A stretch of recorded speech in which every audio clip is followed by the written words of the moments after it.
I've always been a writer, ever since I can remember, including third grade, but I had no idea that I was going to be in advertising.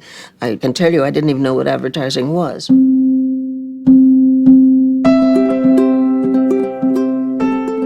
It's very simple, but if you look at it, it is an argument. It is a syllogism. We're number 2, but we try harder. We're putting our name on the line.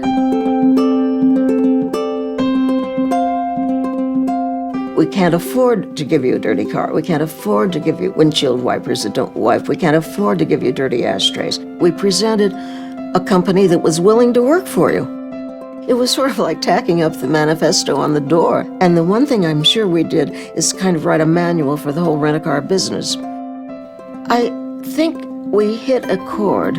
People talked about it a lot. They were intrigued by it. So when people started to say, hey, we saw your ad and it's terrific, everybody kind of perked up. They began to be very proud, and the whole organization changed. The cars got better care, the customers got better care. They began to get a lot more customers. Their advertising has included the We Try Harder for years. I don't see too much of internet advertising, except when it comes up on the screen I'm looking at. I'm not an expert at my computer, but I do email. Occasionally I'll use Google to look up something that I'm interested in. Computer drives me crazy. Well, I originally thought, yeah? I think it's interesting. I'm not sure that it can be done. Imagine that this was a particular website or experience, and you tap that and you get that sort of an experience. But everything that you see here is all possible on a phone. So you mean a smartphone? Yes, exactly. Because I have a phone and it doesn't do that.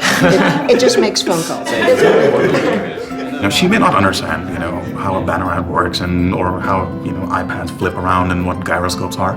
She doesn't need to know. She was focused on, she knew why she wrote those 3 words. The concept is this pride, and we do this because we can't afford to do otherwise. We're not number 1. We don't say we're not number 1, we say we're only number 2.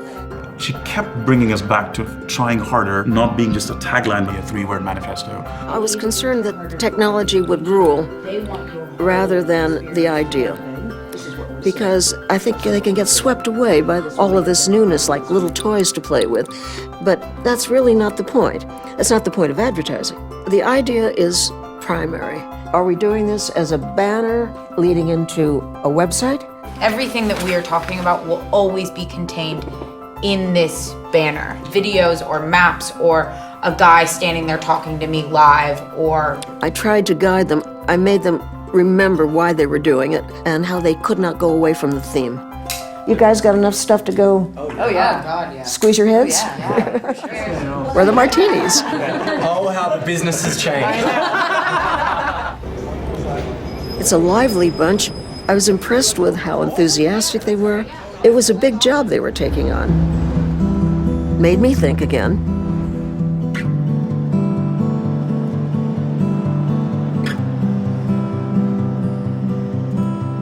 So this is just giving you an idea of where we were sort of looking at. We had this thought, which was basically behind almost every piece of content online, there was always a journey before it somehow.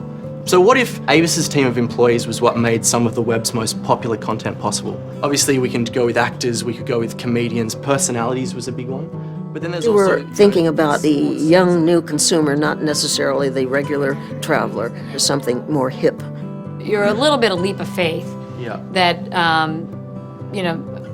I might have seen the movie, but I may not be that interested. I guess I like it when it's a real story versus a fabricated story. The solution is in really finding out what's in the product as you discuss it and all these things. And sometimes you hear it in a meeting with the client, but the ability to identify that that's what you've heard is important. Think of how many people take the time to write stories today, write letters and thank people. Most of what people hear in the service industry is when things go wrong. So when you do get those, usually it's really made an impact if somebody writes in and tells you what went really right. It's very interesting how you learn from the personal experience and the ability then to turn it into something that you think other people will understand as well. So let us as a team kind of regroup and kind of bring bring something back to the table. I think it was a very important learning meeting because in saying what she thought, she outlined a whole lot of stuff that we didn't know.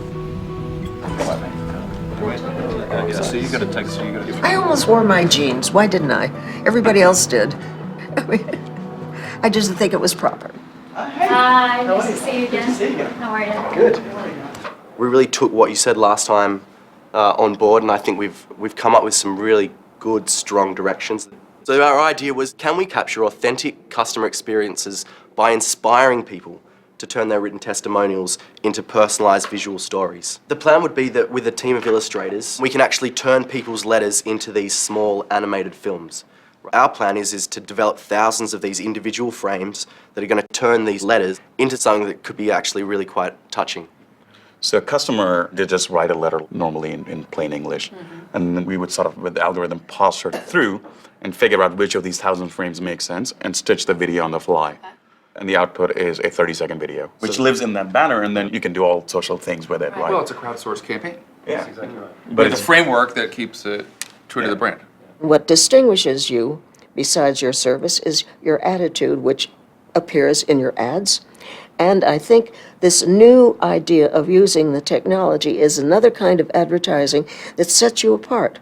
You took a lot of the feedback from the last session we had, and I think you guys did a nice job of sort of keeping it authentic.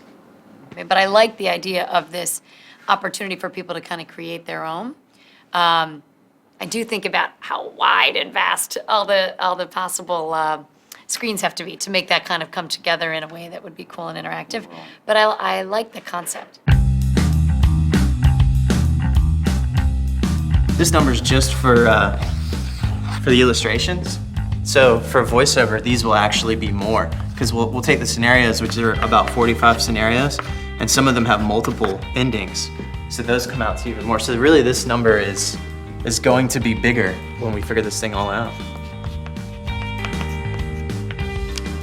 What you're seeing here is a listing of the hundreds and hundreds of letters that we actually received from Avis that helped us shape our logic and how we put together what these scenarios would be.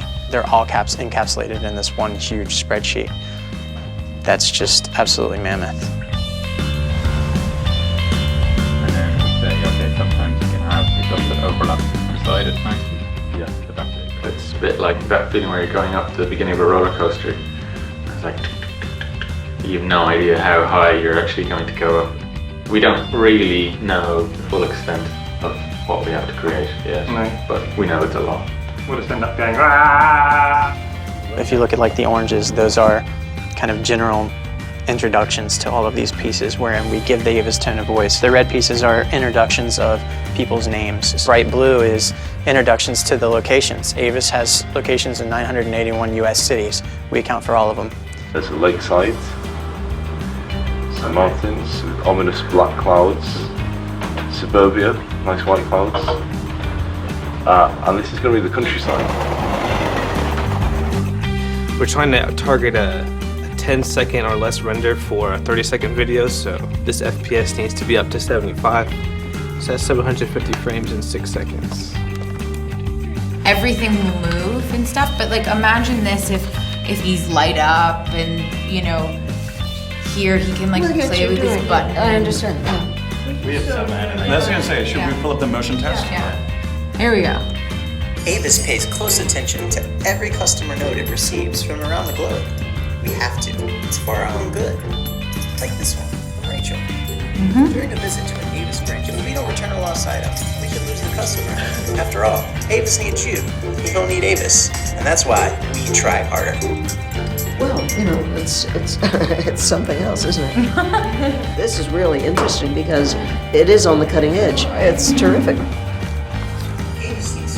And I think that why We Try Harder lives is not only because they've used it for 50 years, but it's because people understand it as an idea in their own lives. I think I've always tried very hard. We Try Harder is somewhat the story of my life.